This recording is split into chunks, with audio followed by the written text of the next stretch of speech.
Welcome to another session on MCQ discussion. Let us move on to the first question.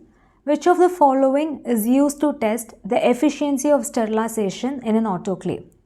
Your options are Clostridium tetani, Bacillus stereothermophilus, Bacillus pumilus and Bacillus cereus. So when we talk about this, the sterilization efficiency in an autoclave, it is checked by using Bacillus stereothermophilus. So therefore your answer is Bacillus stereothermophilus. Now coming on to the discussion, so basically when we talk about sterilization is nothing but it is a process where both your microbes and spores are destroyed. So here your microbes and also spores are destroyed. But whereas in the disinfection, it is a process where only microbes are destroyed. So here only microbes are destroyed. So moving on to the methods of sterilization, we have physical methods and chemical methods. Under physical methods, we have heat, filtration, radiation, ultrasonic vibration. Under chemicals, we have alcohols, aldehydes, phenols, halogens, oxidizing agents, etc. Of this, now we are going to discuss only about heat sterilization or disinfection. So heat sterilization can be either dry heat or moist heat. So moist heat, we are going to discuss it below 100 degrees Celsius, at 100 degrees Celsius and above 100 degrees Celsius. So moving on to dry heat first. So what is dry heat? Basically, dry heat kills the organisms by charring, oxidative damage,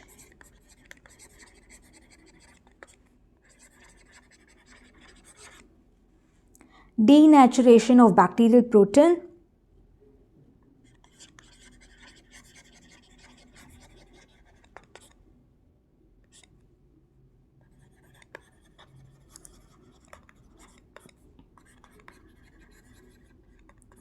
and finally elevated levels of electrolytes.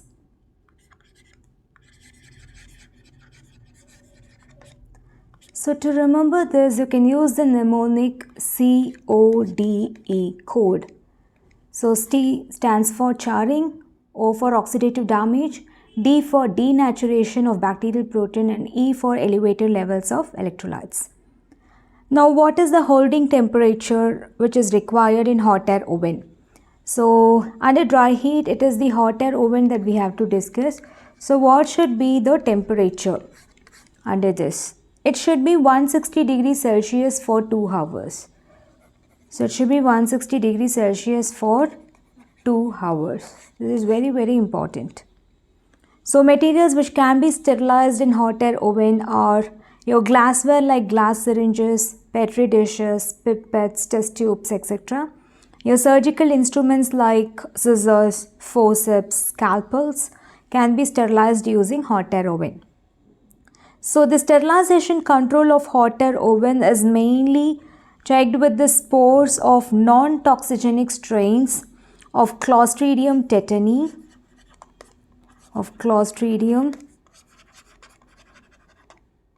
tetani, and Bacillus subtilis.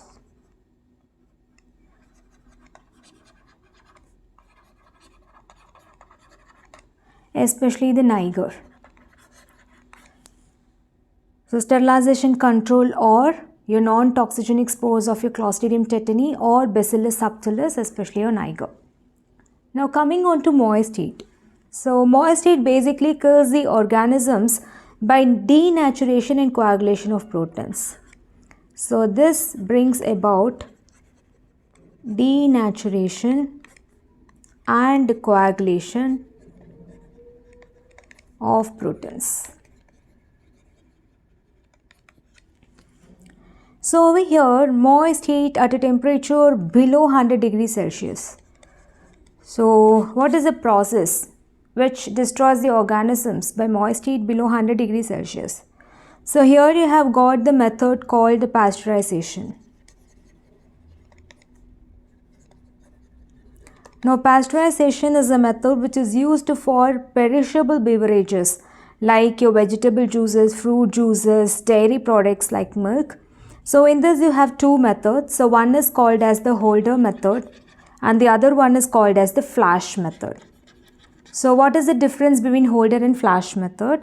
In holder method, the temperature used is 63 degrees Celsius and it is for 30 minutes.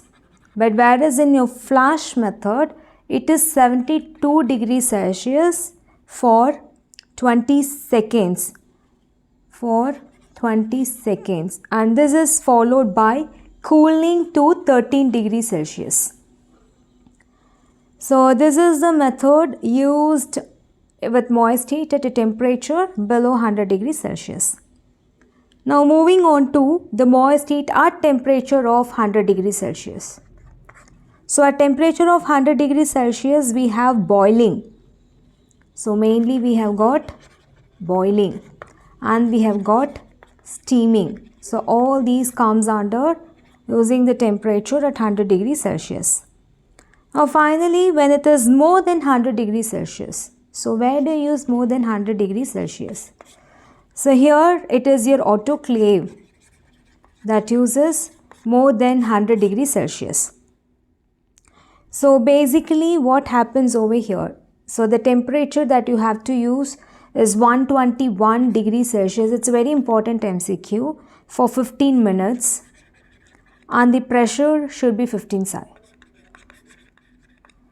So here the temperature is 121 degrees Celsius for 15 minutes for 15 psi. So this is very important. This is again an MCQ question. Whereas in a hot air oven it was 160 degrees Celsius for 2 hours. Here it is 121 degrees Celsius for 15 minutes at 15 psi pressure. So what is the sterilization control? So sterilization control over here, it is mainly the spores of your Geobacillus stereothermophilus. So it is your Geobacillus stereothermophilus. So this was the question which was asked. The indicator for your autoclave. So it is Geobacillus stereothermophilus. For your hot air oven, it was Clostridium tetani, Bacillus subtilis. But here it is Geobacillus stereothermophilus. For ionizing radiations, the control is mainly with Bacillus pumilus. This is with Bacillus pumilus. For using your ethylene oxide, it is Bacillus globigii. So for ethylene oxide, it is your Bacillus globigii. So these are the bacillus which are used as indicators in different methods of sterilization. Moving on to the second question, choose the correct ones for the decreasing order of resistance to sterilization.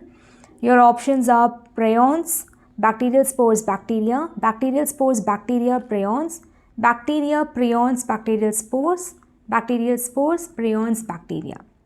So you remember this with the mnemonic PSB.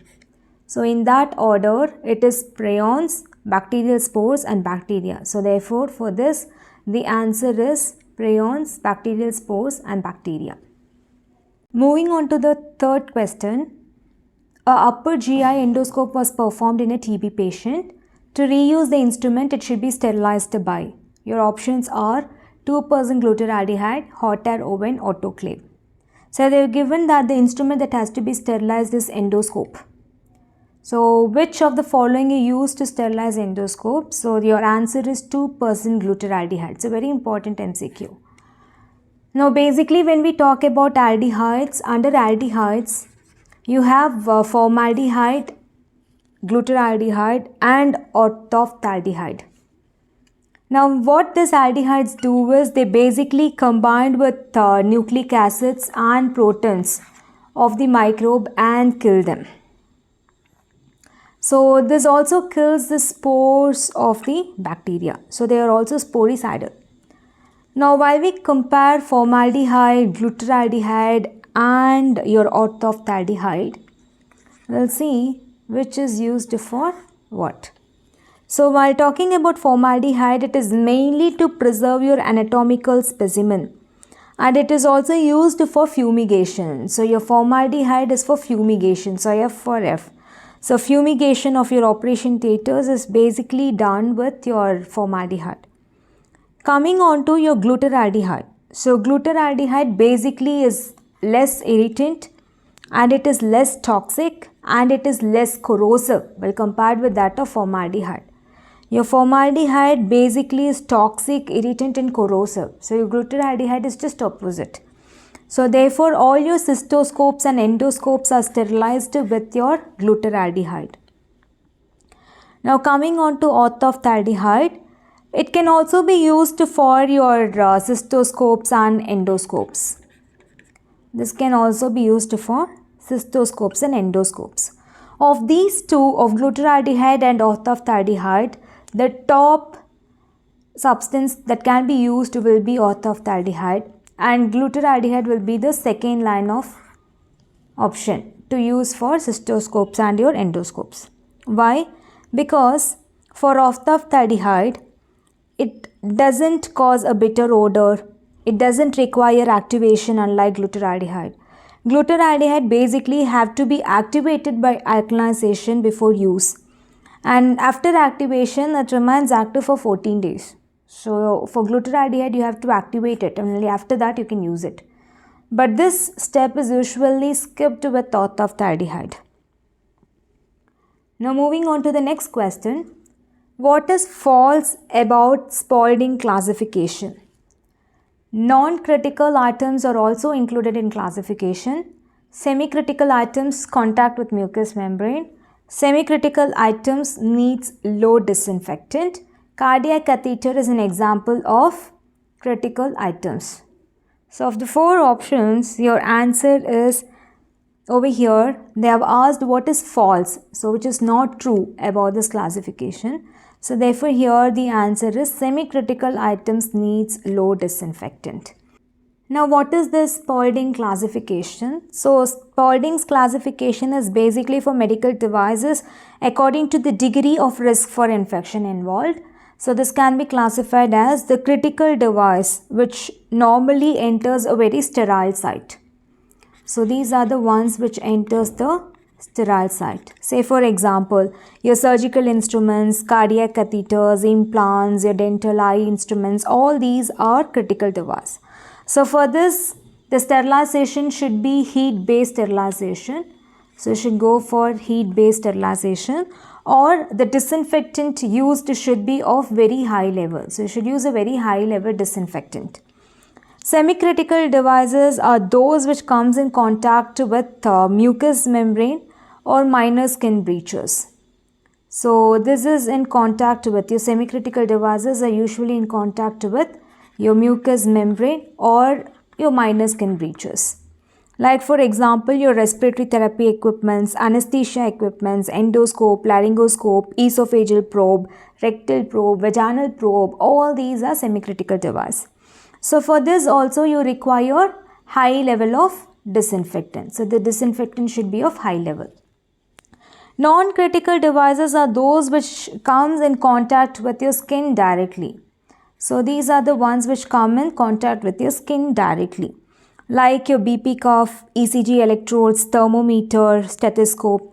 So for this you can either go for intermediate or you can go for a low disinfectant. So it can be intermediate to low disinfectant. Non-critical surfaces, it's less direct contact. So the direct contact with subjects, with patients is very less. Like for example, your computer tables, examination tables, so all these are non-critical surfaces. So for this also you require only a low level of disinfectant. So this is about your Spalding's classification. Moving on to the fifth question. All of the following are the tests to check the efficiency of disinfectant, except your options are Chick-Martin test, Redl-Walker test, Hugh-Gleason test, Halsey-Sykes test. So what is the answer? They have asked except. Now basically testing of your disinfectant You have got the phenol coefficient test or your Riedel-Walker test. So yes, this is a test for checking the efficiency of disinfectant. Modified Riedel-Walker test is your Chick-Martin test. So this is also a part. And to check for the capacity of your disinfectant, you have the Kelsey-Sykes test. So this is also to check the efficiency. To check whether the disinfectant selected is going to be effective in the actual use, so you have got another test called as the Kelsey-Morrow test. So over here they have asked exit. So therefore here the answer is going to be Hugh-Leveson test. So this test is not used to check the efficiency of disinfectant. Moving on to the sixth question. Which of the following combination is or true except Thayer-Martin media gonorrhea, chocolate agar enriched media, Lowenstein-Jensen media Mycobacterium tuberculosis, Mueller-Hinton agar Corynebacterium diphtheriae, McConkey's agar non-lactose fermenters form colorless colonies. So of this, all are true except. So here, yes, Thayer-Martin is for gonorrhea. Chocolate agar, yes, it is for enriched media. Lowenstein-Jensen, yes, it is for Mycobacterium tuberculosis. Your Mueller-Hinton agar, basically your Mueller-Hinton agar is for antibiotic testing. So it is for antibiotic testing. So therefore, this is not right. McConkey's agar, non-lactose fermenters form colorless colonies in McConkey agar, yes. So all these are true. Your answer is exit. So answer to this MCQ is D, which is Mueller-Hinton agar, Corynebacterium diphtheriae. Mueller-Hinton agar is mainly for antibiotic testing. Now when we talk about culture media, the culture media basically has got the basic constituents like peptone and agar. Now in this you have different types of culture media. So first moving on to simple media. So the simple media is the one which has got very minimum ingredients and that would support the growth of your non-fastidious bacteria. See for example, I've got peptone water. So you have got peptone water. So peptone water is the one which contains 1% peptone, 0.5% NaCl and water. Because you know it is peptone water. So it has got peptone, it has got water and in addition it has got 0.5% NaCl. Now moving on to the second one, you have got nutrient broth. So you have got nutrient broth. So what is this nutrient broth? So this is basically made up of your peptone water with meat extract. And this meat extract is going to be 1%. When we talk about the nutrient agar, so next you have got the nutrient agar. So this nutrient agar is the one which is made up of nutrient broth and then it is made up of 2% agar. So it has got nutrient broth and 2% agar. So this is about simple media. When we talk about enriched media, when to a basal medium you're going to add nutrients like blood or serum or egg, then it becomes enriched media. So basically you have got the blood agar. So what happens in blood agar? You're going to add 5 to 10% of sheep blood to the nutrient agar at 45 degrees Celsius. So to the nutrient agar at 45 degrees Celsius, you're going to add blood which is called as blood agar. So this mainly tests the hemolytic property of your bacteria. Now next one is chocolate agar. So what is this chocolate agar? So in chocolate agar, you're going to add the blood to the nutrient agar, but this is going to be at 70 degrees Celsius. So here there is a difference in the temperature. So the organism which can grow in this is your Haemophilus influenzae. Haemophilus influenzae. You remember that chocolate influences children. So therefore your chocolate agar It initiates the growth of Haemophilus influenza. Now next one is your Loeffler's serum slope. So Loeffler's serum slope is mainly used for Corynebacterium diphtheriae. So it is mainly used for Corynebacterium diphtheriae. Enrichment broth is basically a liquid medium, so where certain organisms grow and certain organisms are inhibited. So here you can have selenite F and tetrathionate broth. So here you have got selenite F and tetrathionate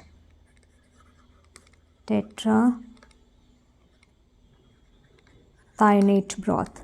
This is used for Salmonella and Shigella. So Salmonella and Shigella, the media used is selenite F and tetrathionate broth. And then you have got the alkaline peptone water. The alkaline peptone water, which is going to be for Vibrio cholerae. So this is for Vibrio cholerae. Now moving on to the next type, selective media. So selective media is similar to your enrichment broth, but it is going to be a solid media. There it was a liquid media, but here it is a solid media, which again allows certain organisms to grow and inhibit certain pathogens. So here you have got the Lowenstein-Jensen medium. So here you have got the Lowenstein-Jensen medium, which is going to be for Mycobacterium tuberculosis.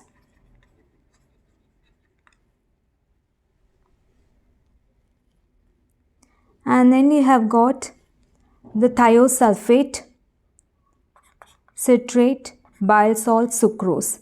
So this is for your Vibrio. This is for Vibrio.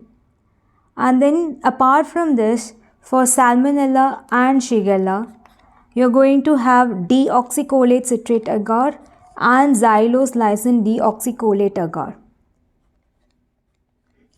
Xylose lysine deoxycholate agar. And apart from that, you have got the potassium tellurite agar, which is going to be for again Corynebacterium diphtheriae. And then you have got the Wilson-Blair bismuth sulfate medium. So you have got the Wilson-Blair bismuth sulfate medium. So which is used for Salmonella typhi. So these are your selective media. Moving on to transport media. So transport media is to transport the specimens containing organism. In this, the bacteria is not going to multiply. So let us discuss few examples. So first we're talking about Streptococcus. The transport medium is called as the Pike's medium. When we talk about Neisseria, the transport medium used is, so here you have got A and here you have got S. So therefore the media are called as the Ames media and Stewart's media.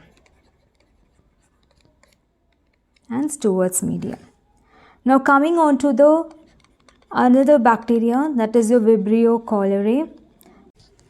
So now for Vibrio cholerae, the V stands for Venkataraman Ramakrishnan medium and C stands for Carey-Blair medium.